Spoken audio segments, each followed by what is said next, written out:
Good afternoon. Today's forum, Ohio and Michigan Tourism, Paying Big Dividends, is brought to us with the support of Bob Evans Farms, represented by Sarah Morton and her associates.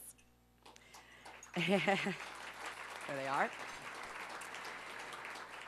And in partnership with Experience in Columbus and the Ohio Tourism Association, many of whom are here today. And thanks to our friends from Experience Columbus and Melinda Huntley from OTA.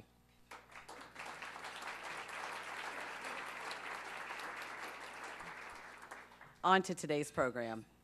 Our speakers have deep roots and many friends in Ohio and beyond.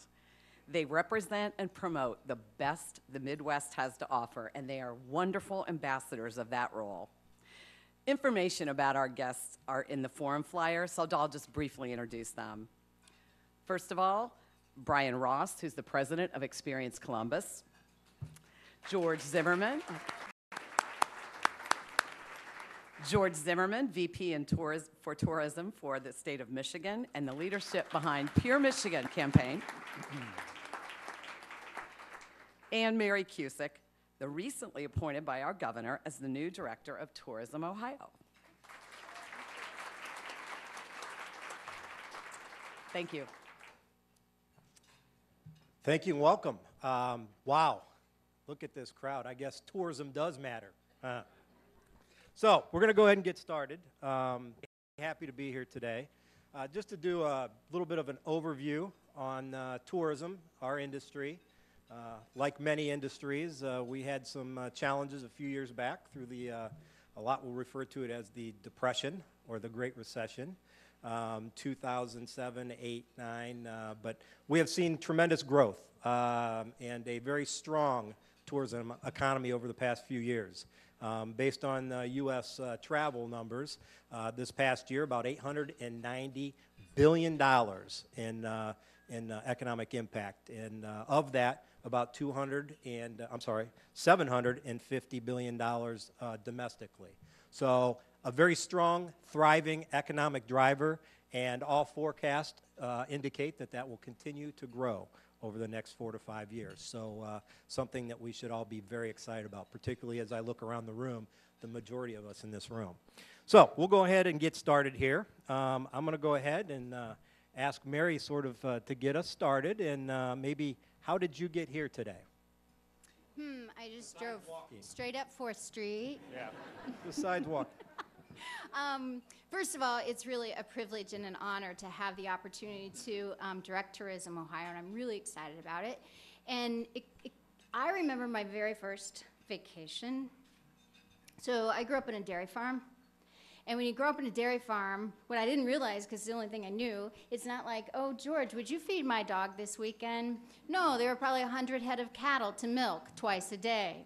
So we didn't get many vacations. And I remember when I was about 10, the first one we got to go on was to Lake Erie.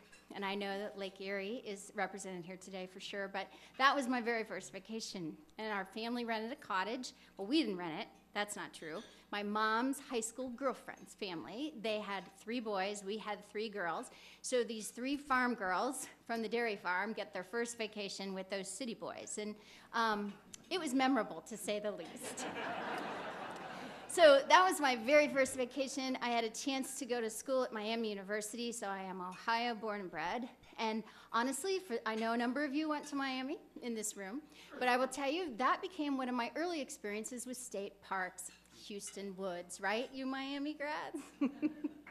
And so that then let me be in that idyllic town of Oxford, Ohio, and really appreciate the atmosphere there and understand Cincinnati. And I started my very first job the second day after college graduation. I had no idea. The smart people took like a week or 2 before they started their job. And I started that job at Bob Evans, which is our generous sponsor today. And it's nice to see all my friends and coworkers, former coworkers from Bob Evans in the room, and there especially. And my privilege there was working with a founder, Bob Evans, and a real visionary, right? An entrepreneur. And when I started there, the company was very small, about $70 million in sales. We had less than 30 restaurants there. And My really gift when I look back was working with someone like Bob Evans, right? I'm sure when people looked at it, to have a 22-year-old second day out of college graduate hanging out with an older, well, it's not so old anymore because I'm getting close to the age that he was when I first met him. But just to have the experiences there, really, Brian, to learn about every nook and cranny of Ohio and when we traveled, and to be really inspired by a classic entrepreneur. And so the kinds of people I had a chance to meet, whether it would be governors and senators and the Dave Thomases from Wendy's and all these kinds of people, when I look back, made a big impression on me in terms of being very curious about the world and very much a part of scaling that business and growing that brand. And so I had a chance to come here. And public service had not been something in my career. I've been really involved in nonprofits and civic and professional groups, but public service is something that I really am inspired by campaigns such as Pure Michigan, Why Wouldn't You Be? And to be able to create that sort of branding and legacy for our state here in Ohio would be a real privilege. Outstanding. I know, but. Well, thank you, Mary. So George, how about yourself? So I did not grow up on a dairy farm. I grew up in North Dallas, so it's a little different experience.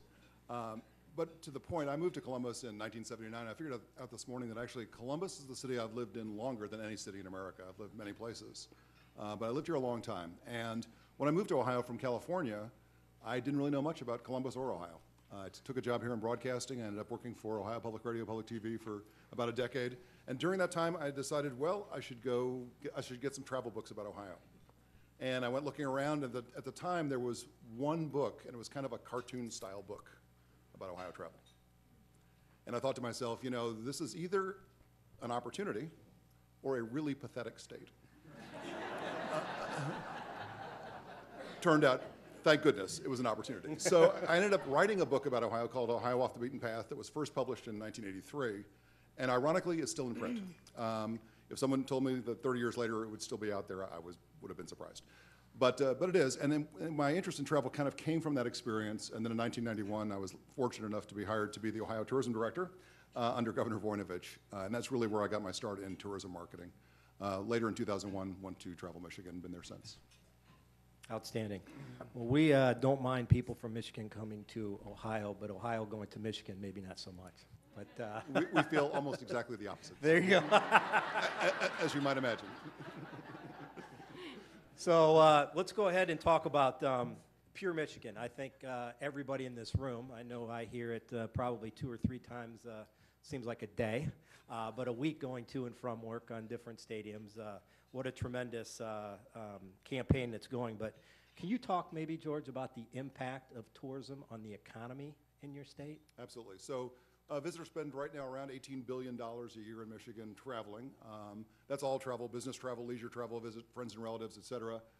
Maybe surprisingly, given that we have such big cities, especially Detroit in the auto industry, 2/3 of that is leisure, only 1/3 is business travel. So leisure travel is what we are mostly about. And Pure Michigan obviously is an effort by us that started in 2006, was first regional in markets like Columbus and others, and is now national, has been national since 2009. I was mentioning during lunch that if you see a Pure Michigan television commercial here in Columbus, you are seeing the national airing of that spot. We do not do spot buys in Columbus. We do not do spot buys anywhere anymore. We just buy national television. So that's been since 2009, and obviously that's about getting visitors to come, not just from the region where we worked first, but now from all over the country. Okay. Thank you, George. Hey, Mary? we do spot buys. There you go. I'm not dissing them. They're okay. We may have to define spot buys, but well, Mary, how about yourself for Ohio?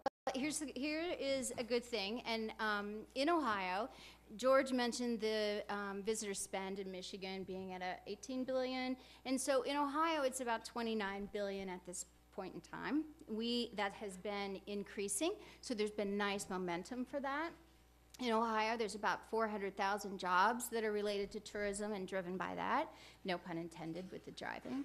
And so it's really an important industry here in Ohio, and it's really important to our economy. And for me, I think that's the really appealing part of being able to work with Ohio and brand this state, because of how powerful we'll be able to be in terms of continuing to drive that momentum and the continuing importance and highlight the value of tourism in Ohio. Outstanding. We're talking about some very large numbers. So we know what some of those possibilities are. So how right now, and Mary will stay with you, how right now is the marketing of the state funded, and at what level? So we have a relatively new model here in Ohio, and I see Representative Cheryl Grossman here. Nice to see you, who, along with the industries who are nicely represented here today too, had a lot to do with the new model. George mentioned their spend, and did you mention how much you'd have to spend, George, when you make all those national buys? I didn't. I did not, but thanks for asking. I'm trying to get his wallet over here. So our budget this year is $29 million, and the Governor Snyder just proposed $31 million for next year. So, we're just going to show you how effective we're going to get. Outstanding. So the funding model, and again, the funding model here is relatively new, and you know, Brian mentioned seeing Pure Michigan ads, and I'm really excited today to hear the story. I hope that George gets to tell a story about Pure Michigan ads. But we see a lot of them here, right? So one of the things that I like to make the analogy about is, to me, I told George earlier, there's nothing that can unite the people of the world like an invasion from Mars. Right? Michigan is Mars right here in Ohio when it comes to all of that advertising, right, and the promotion they've been doing.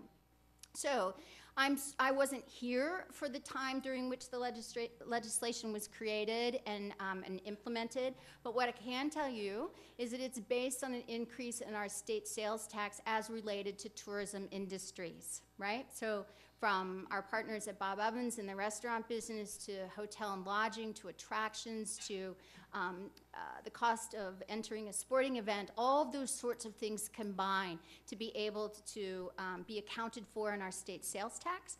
And as that state sales tax increases, then tourism will be able to have $10 million to invest for the good of Ohio. There's presently a cap, and the cap is at $10 million. So actually, those receipts increased more than $10 million during this first year of funding, and about 35 billion, I believe, in 35 million in the receipts. But our cap is at 10, which, hey, here's the way I look at that.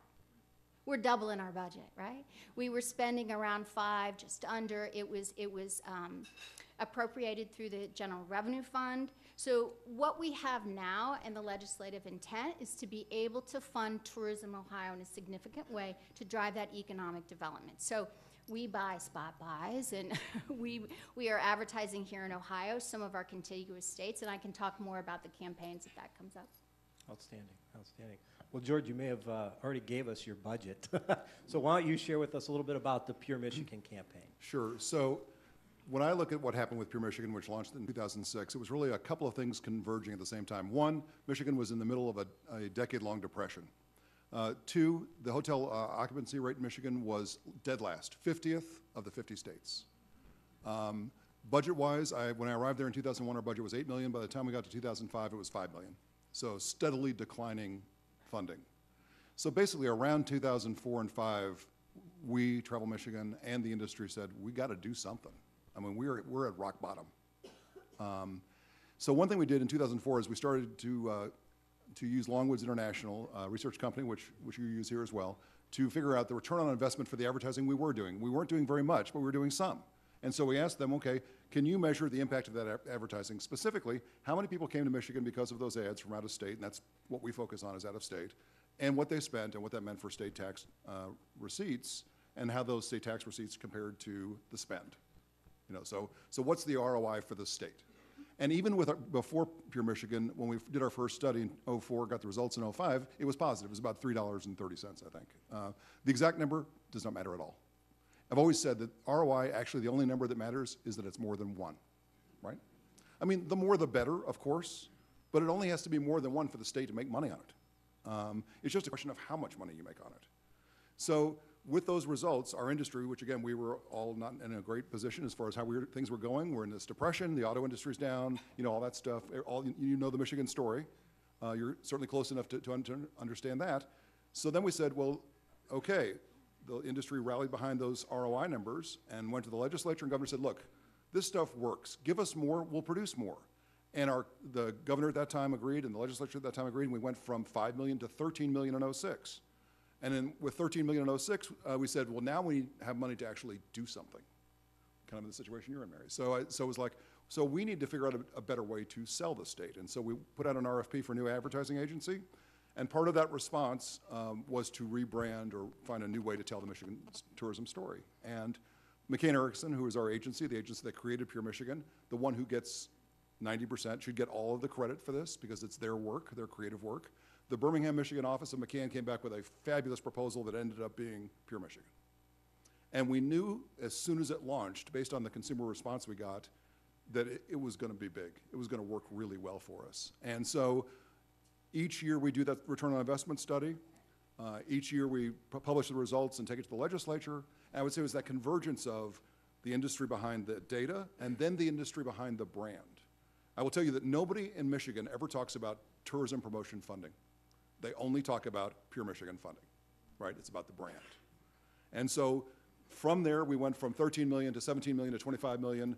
Then we came to an election year in 2010, same year that Governor Kasich was elected, Governor Snyder was elected. Governor Snyder ran on a campaign. One of his platforms was that Pure Michigan is successful and Lansing is underfunding it. It was his example of ineffective government. Well, we were with him in a big way. I mean, so we had never really been mentioned in the campaign, you know, tourism funding promotion, but no, so he was on the record as a candidate. And so, and he is a Republican, the previous governor was a Democrat, so we've already crossed over from party to party. So we believe we are on the path now. And then we started doing national advertising, which is one thing about that. So I think there's, you know, the trap can be that you always advertise regionally, most of your guests come from the region. And you look at the numbers and go, yes, most of our guests are from the region. Okay, let's advertise regionally. And what are you teaching yourself? You're teaching yourself it's working where you're advertising. But it's also often misinterpreted, I believe, as that's the extent that we could achieve. We didn't believe that. When we got to 25 million, we thought we can either add a bunch more regional markets, go further out, beyond Columbus, beyond Dayton, Cincinnati, Milwaukee, Chicago, and you know, do Nashville, Knoxville, you know, whatever, or we can just go national. And we believed, our industry believed, that we had the product to go national. It's just that we had never told the story nationally.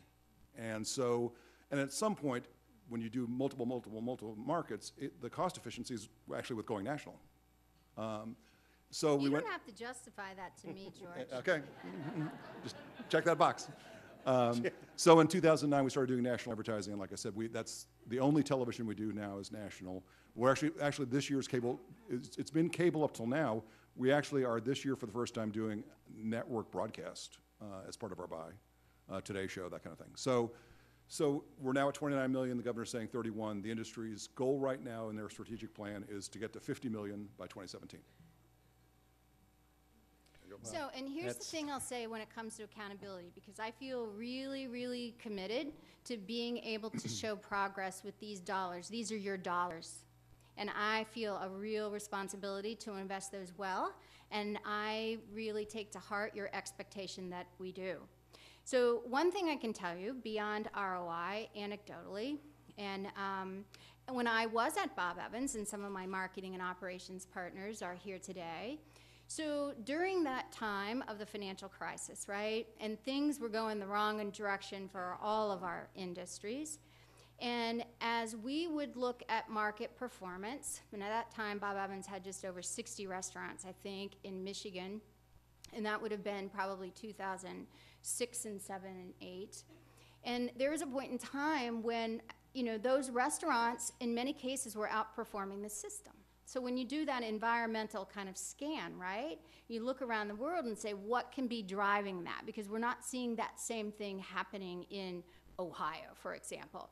So as we did that, we could look at Pure Michigan and that campaign as being one of those things in the environment that was impacting the performance of those restaurants, for example. So that performance with what we plan to do, which is really actually going to be to so kick his butt when it comes to branding. I'm just here to tell you, look out. When we do that, you know, I think about what I think about is for the good of Ohio, right? And so how do we make the world safe for all of you, and what you're doing with your messaging when it comes to Ohio, and things for people to do and to see. And the governor and this administration is very supportive. The governor, you know, right, wants to make Ohio cool. We're going to, because it already is cool, right? You have to be authentically cool. I can't go make something cool. But that's what we're going to carve out and understand what it is about Ohio, because one of the things that I can observe is that here in Ohio, okay, when it comes to Ohio, I mean, we have Lake Erie and we have the Hocking Hills, but honestly, it's not obvious, is it? It's not like a beach in California or Florida. It's not like the Tetons or the Rocky Mountains here. We're for the little more intellectually curious here in Ohio, aren't we? Not that easy to see.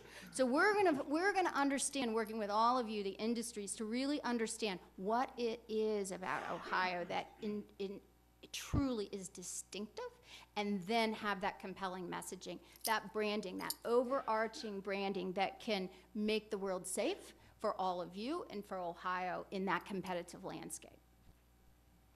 Just Thank a you. little philosophy there. That's Thanks. okay. A little. Well, we know this industry is very, very competitive.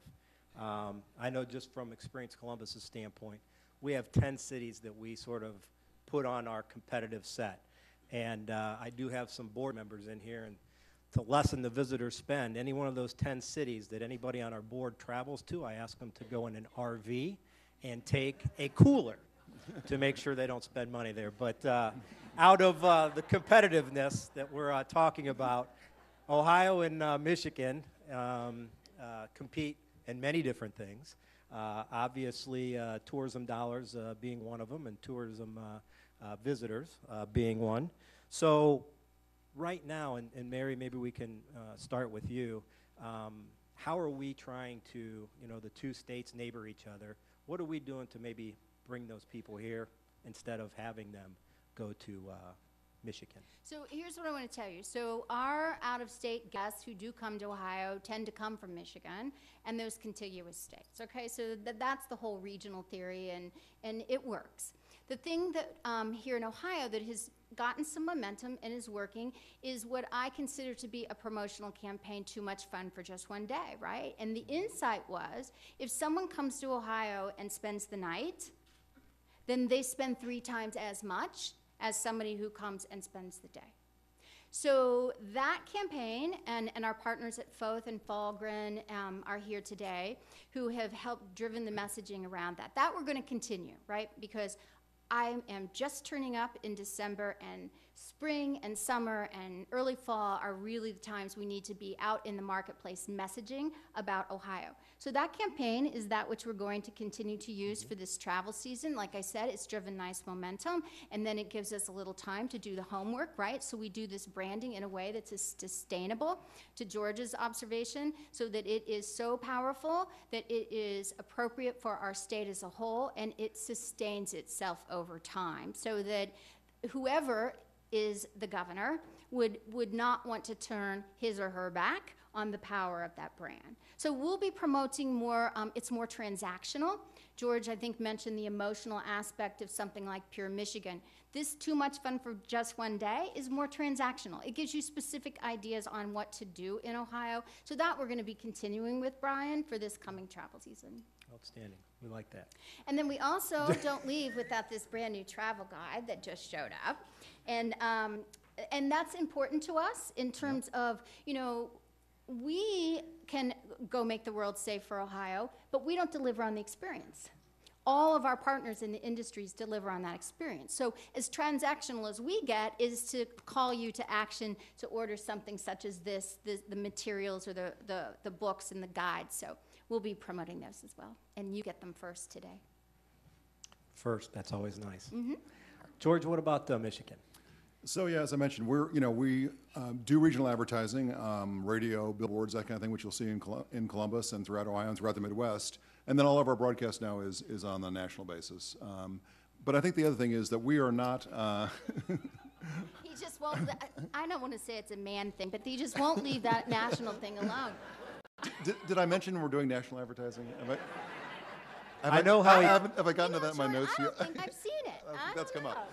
Well, we are anyway. I think that what I'd say about the competition too. I think the other thing is that, and one of the reasons we're here, and that the states, this is not Coke and Pepsi, right? So we're not selling the same product, and that's why, in fact, the states annually, the state tourism offices get together. We know each other. We meet. We do best practices, because what Mary and her team are going to be selling and what we're selling are two completely different products.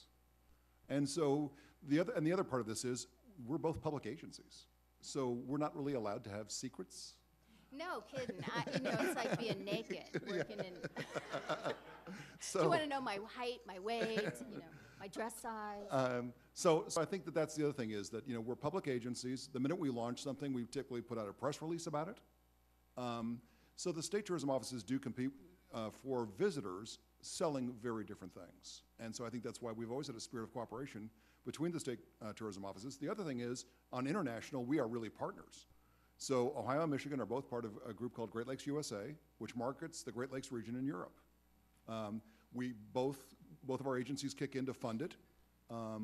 That funding provides for an executive director in Chicago to run the program, and for a rep firm in the UK and a rep firm in Germany to actually represent the Great Lakes states to the travel industry in those countries. So there's a case where we know international visitors, for example, the average U.S. leisure visitor from overseas spends 17 days on their trip. 17 days. They do not travel like us, right? They spend $3,400 a trip on average. So you are not going to sell them typically on spending 17 days in Ohio, and I'm not going to sell them on spending 17 days in Michigan. But as selling the Great Lakes product to them, that we can sell. So, and we're in partnership with Illinois, with Wisconsin, with Minnesota. Then you can build a great 17-day itinerary. So I think that there are some examples where we're actually working together to bring visitors, and certainly international is one of them. And I look forward to working with Mary on that as well. Well, you took my collaborative question here, but I know. Sorry. That's okay. I do know how they come up with some of those dollars spending national. I don't think George uses any of the paper clips that he collects up here. So anyhow, I will sell you one. There, they appreciate that. So we talk a little bit about collaboration, and you shared some of that. Maybe we can talk about something innovative, something that maybe the Pure Michigan campaign is alluding to, or some innovation that's going on within the state. Well, I'd say a couple things. One is that now that Pure Michigan started out as a tourism campaign, started out regional, then it went bigger, and then that. I don't want to use that other word. And, You're going to be buying international advertising any minute. Yeah. But the other thing that's happened is it is now the brand for all economic development activity in Michigan. Didn't start out that way. So now the whole economic development campaign is Pure Michigan. And I think that the other thing that, and it's, Mary mentioned this with Ohio as far as perception, what people think about the state and the destination. Part of what we're doing, even though it's not our purpose, is changing the image of Michigan as a place, right? So the goal is to get visitors, and that's why we do it, and that's what we measure. But the truth is that the campaign, because the branding was well executed by our agency, and they've done a beautiful job, it is changing what people think about Michigan. I mean, I grew up in Dallas. I mean, if my parents had said when we were kids, hey, we're going to Michigan for our summer vacation, we would have said, what the heck for, right? What's in Michigan? Because we didn't know anything about it. And I think that kind of goes to what Mary was talking about too. For people who live in the Southwest or on the West Coast or the East Coast and have no connection with this part of the country, don't know anything about it, what is their image of what Ohio is, of what Michigan is? We portray Michigan through Pure Michigan as this beautiful place, which it is, of endless lakes and forest and et cetera. But based on news coverage about Detroit and the auto industry, pre-Pure Michigan, and still a lot of people who have not gotten our message, my classic image of what people think in California or Florida or Phoenix about Michigan is not endless lakes and forests. It's endless closed factories, right? And as the Rust Belt region, or formerly Rust Belt region, we all kind of share that. And I think that so we're improving, and we have research that shows we're changing the perception of what Michigan is as a place. And that's important for everything. That's not just about attracting visitors, even though that's our main goal. It's about where you would let your kid go to college. Would they consider Ohio State or Michigan State or the University of Michigan based on their perception of those places? Or where you would retire or think about retiring? So I think that, improving your state's image through branding, like Mary's talking about, and what we're trying to accomplish with our campaign, nothing but good can come from that, right? Nothing but good. Just listen to that. I mean, that just proves, right, the power of the equity that Michigan has in that pure Michigan branding, right? Because just given what Detroit's going through, for example, and what we hear about that in the media, to be able to offset that with the authenticity of the brand Pure Michigan, that's really powerful. And so that's what I am committed to having a chance to do here in Ohio, is to find those authentic, those true aspects and attributes, those distinctive assets that we have here, to be able to build a brand upon those. Great. Well, we're going to be taking questions from the audience here in a few minutes, so if you can think of some and prepare those. We'll go ahead with one more question, and what can we, Mary, we'll start with you. What can we expect to see in the spring and summer? So, we've talked about the new funding model, and those dollars just became available to Tourism Ohio beginning in November. And because the funding has nearly doubled, so I feel an obligation, even though we're going to stick with this more promotional campaign of Too Much Fun for just one day, I think the main thing people should look for, Brian, is that this coming travel season, we're very committed. Instead of messaging a bit at the front end of the summer, a little lightly through the summer, a little bit then before school starts again, to message throughout that entire period, right? So that we can begin in April through early to mid-October. And in doing that, then I think we're trying to get into the consideration set, because think of you and brands. If you don't use the brand, you don't know about the brand, it doesn't even occur to you to use the brand. So for us to message externally in these contiguous states and here in Ohio, to be able to put Ohio in your consideration set, then you're much more open to the transactional of whether it's an amusement park, it's a resort, it's a restaurant, it's a weekend. So I think that's the thing to look for from Tourism Ohio this summer as we do our homework in the strategic planning space for Tourism Ohio and the industries, and then in the branding space. Outstanding. The state does have a tremendous amount of assets to leverage, that's for sure. George, what about Michigan? So I would be remiss if I didn't invite everybody here to come to Michigan this summer. Your trip does begin at michigan.org. You may have heard that in our advertising. Did I mention our website? We took that offline. Did he mention the national advertising? It's michigan.org if I didn't mention it. So if you do, I would close with this, is that, so since we've launched and now are where we are in the cycle with our advertising, we've also looked for other ways to extend the brand reach now that we have this kind of powerful brand to build around. And if you come to Michigan this summer, here a couple of things you'll notice. One is the entry signage to the state on I-75 northbound from Toledo says, "Welcome to Pure Michigan," our logo, not just generic "Welcome to Michigan" signage. Just this year, every standard license plate in Michigan is Pure Michigan branded. And they're being converted at about 1 million plates a year. So, and that's every university plate, every standard plate, every plate. They also have michigan.org as the referral URL on the plate now, not michigan.gov. We did a little arm wrestling there and got that. So you'll see that. The other thing is if you know what the Todd's directional signage is, the blue signs with the winery 1.2 miles to the left, they are all being capped with headers with the Pure Michigan logo. And I think the point is, so we're looking for ways to constantly reinforce the brand now. We sponsor the Pure Michigan 400 NASCAR Sprint Cup race in August at Michigan Speedway. So we do stuff with the Tigers now. So once we got, this is an advertising-driven campaign, and you have to have that. We would not do all the other stuff because it's the advertising that expresses the brand more completely. But once you've got that, you can find ways to build on it like those. And so, but you think about the plates, that costs nothing. The state has to make license plates, right? I mean, there's no additional cost. It's just what's on the plate. So, I'll leave that. Well, thank you. And All right, well- we're on national TV. Yeah. You're supposed to cut his mic off. Well, my nice green clock here tells me. Money's not everything, but there it you does go. help you do a lot of things. So it's CMC's tradition to take audience questions. Please go to the microphone, state your name, and ask your question. We thank you in advance for avoiding long editorial comments. Now, the first question, please. Thank you, Ryan. I'll try to make a quick question here. Wondering if you've given any consideration to kind of the developments in the sports world. The Red Wings and CBJ are both in the Eastern Conference now. The Big Ten expanding to include Maryland and Rutgers. Seems like there's some easy opportunities there, maybe. Your thoughts? Yeah, as I mentioned, we've done some. NASCAR is a big thing for us. We're very happy with the results of that, being the title sponsor of the race, and everything that kind of comes with that. The Tigers, I don't know if you've seen our Tigers executions, but what we've done is we've Pure Michigan branded the dugout rails so that any shot of a dugout reveals the Pure Michigan branding. And so we have looked at those. We'd like to do more with sports. We just don't have extra budget for sports right now, but I think there is opportunity there, absolutely.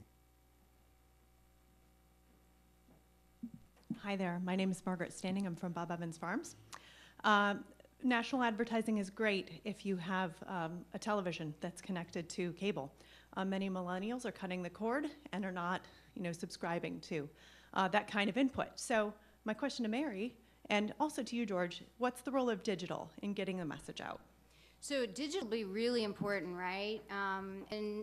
And overall, budgets and advertising and marketing budgets are looking at as 30%, as much as 30% of those budgets, 20 to 30 in that space. And it's true when you look at, which I would like to ask George a question if I have a chance.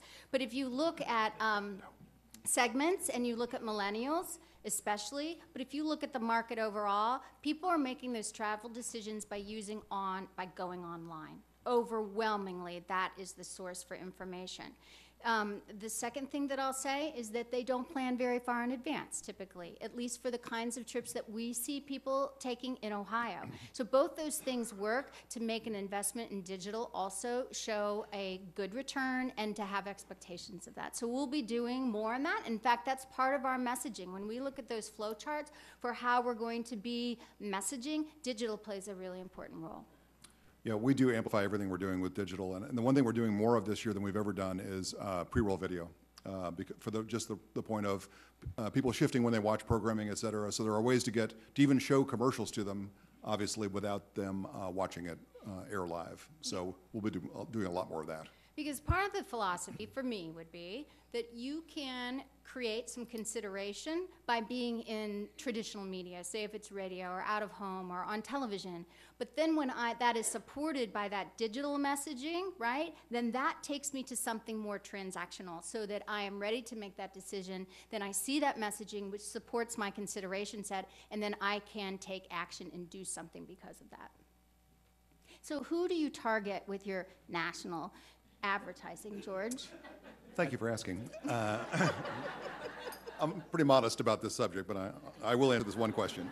Facts.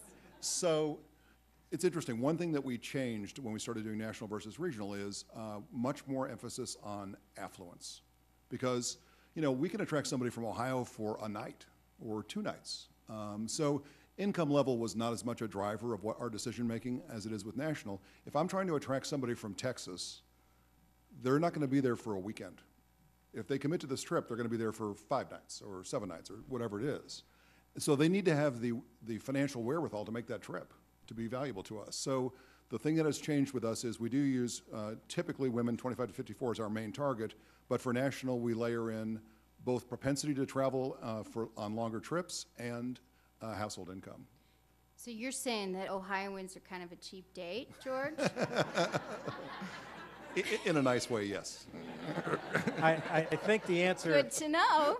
I think the answer to all questions for George is national. Yes. Hi, Eddie Pauline with Ohio State. I'm wondering what role colleges and universities have played in the Michigan campaign and what the potential is for Ohio. Yeah, so we have a number of universities that are very active as far as hospitality programs, Michigan State among others. And actually, Michigan State University, they are under contract to us, we talked about this at lunch a little bit, to assist the industry with the industry planning process we're doing right now for the tourism industry. So the industry is actually doing a strategic plan for the entire industry on what they want to accomplish.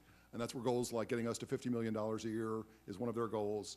But we actually are using Michigan State to coordinate, to kind of help support and lead some of that effort. So we are very active with Michigan State and some of the other universities as well. But they've always had the kind of the strongest program for us, and there's been a long history of work with them.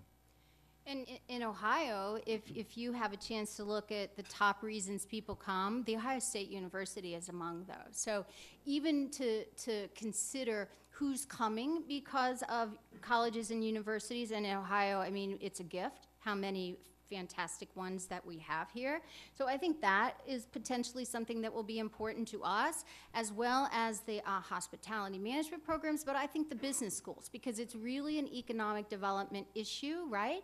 And to be able to broaden the appreciation and the knowledge and the understanding of that will be really important for the good of Ohio going forward. Just one more thing on that too. So the other university tie is with the number of international students attending universities in Michigan. You probably have a similar situation here. We have 8,000 international students attending University of Michigan just from China.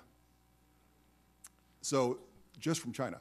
So one of the things we're working on as part of the strategic plan I mentioned is, so how do we kind of connect with those students while they're here, while they're in Michigan, to get them to bring their family, to experience the state. Many of them are extremely affluent. That's why they're going to school in the U.S. Around Michigan State University, in fact, the joke is that the biggest beneficiary of those people is the BMW dealer that's down the street. So there is a lot of potential for increasing, we think, international visitation to Michigan by being more closely connected to those students who are attending university. And it's probably true for Ohio, one of the reasons that people tend to come here is to visit friends and family, but they also act upon the recommendations of all of you. And they'll say, I'm coming to Columbus, I'm coming to Ohio, where should I go? So I think that's another important reason why it's good to work with the universities. It's official. He's gone from national to international. So, yes, we also look at those as four-year visitors. So there's no doubt about it. Hello, I'm Joan Van Offern, representing Lake Erie Shores and Islands in Sandusky.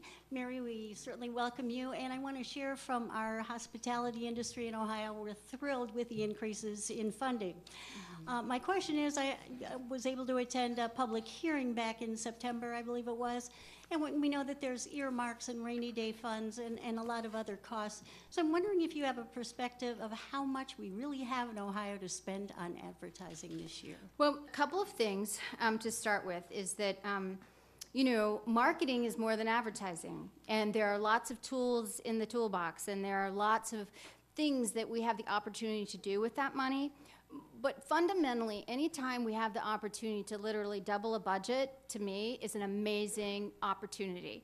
So at this point, what I'm thinking is to be able to do that, get a little bit of a track record here, do the homework in the planning and the branding stages to be able to create the kind of campaign that is really sustainable. To be able to do that work and then be evaluated on what next looks like, I think that's a wonderful opportunity that the legislature has provided us, and so I'm all about making those dollars work as hard as they can, and I think the proof will be in the performance.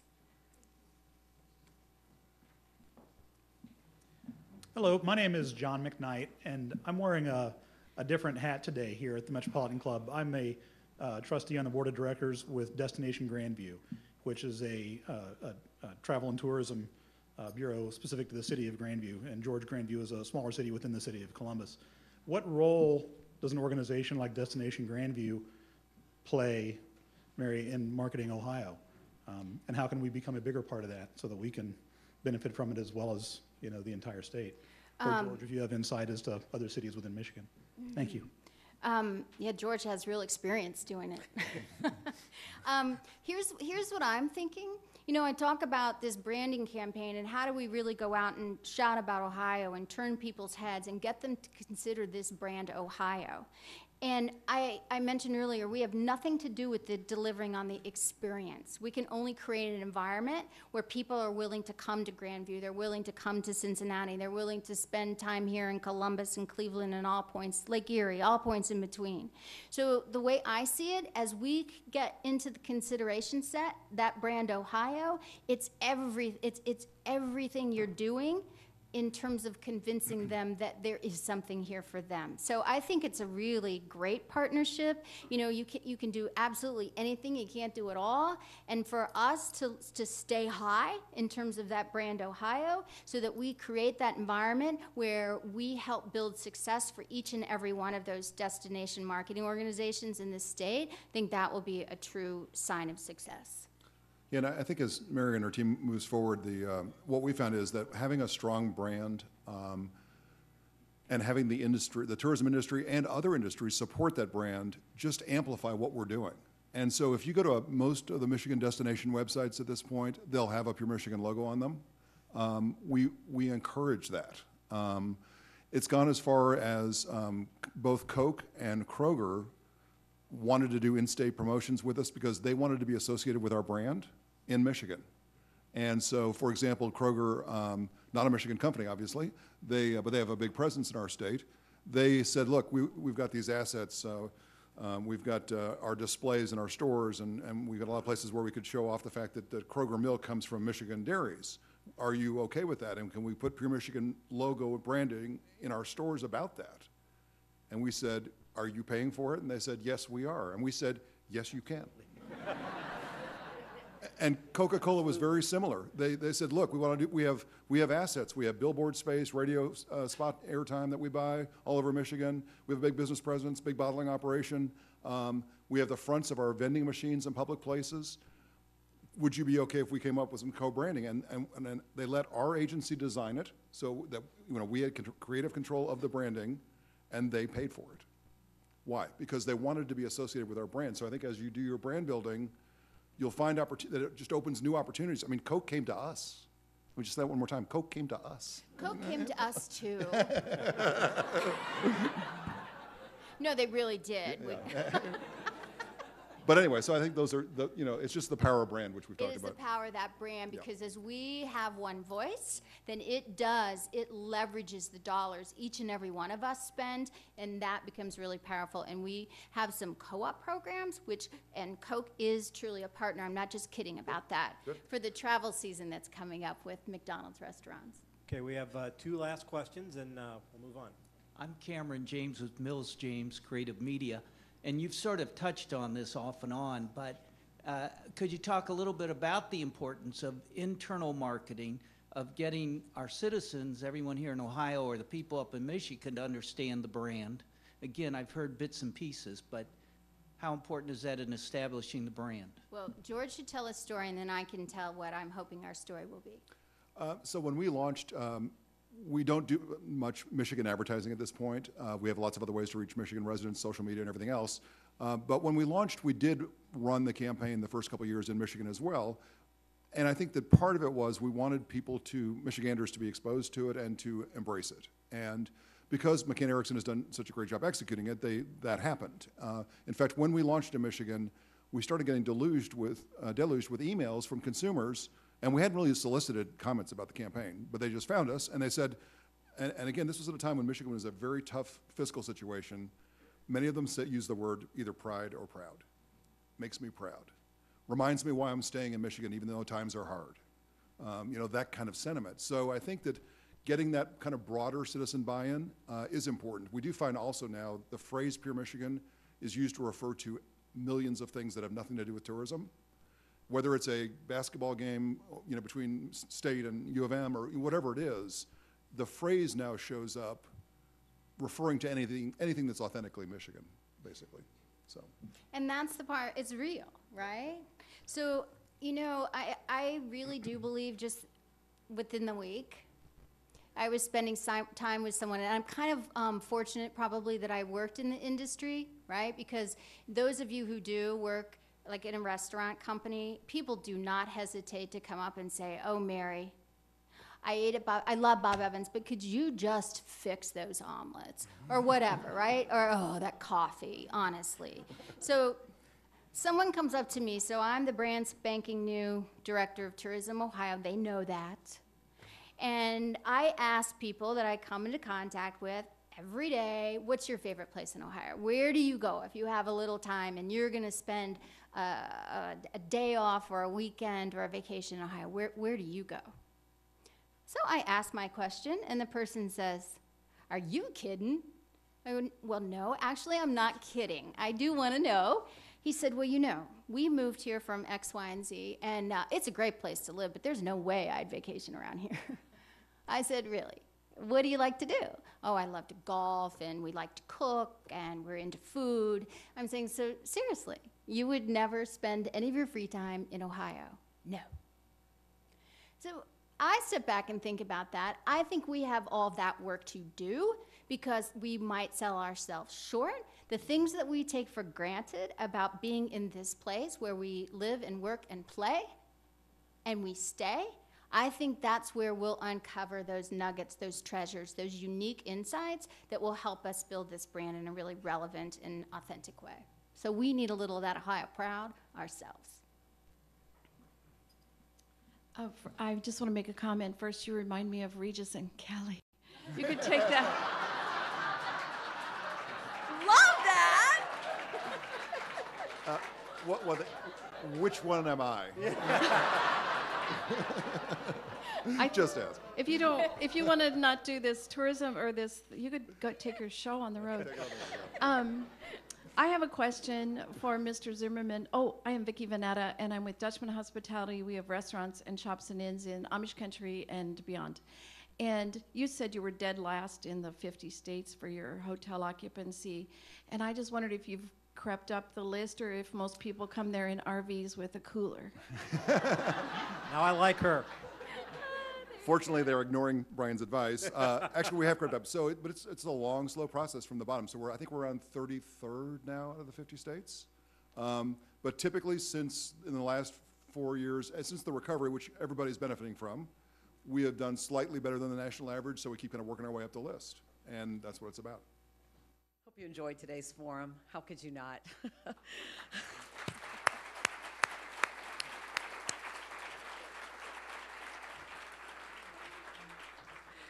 Remember that you can see this again on Columbus TV Channel 3, WOSU Ohio Channel, and on YouTube via our app or our website. You can continue the conversation with coffee and cookies out in the lobby, and we'd like to invite you back. Thank you to Bob Evans, Experience Columbus, and the Ohio Tourism Association, and our speakers. See you again soon.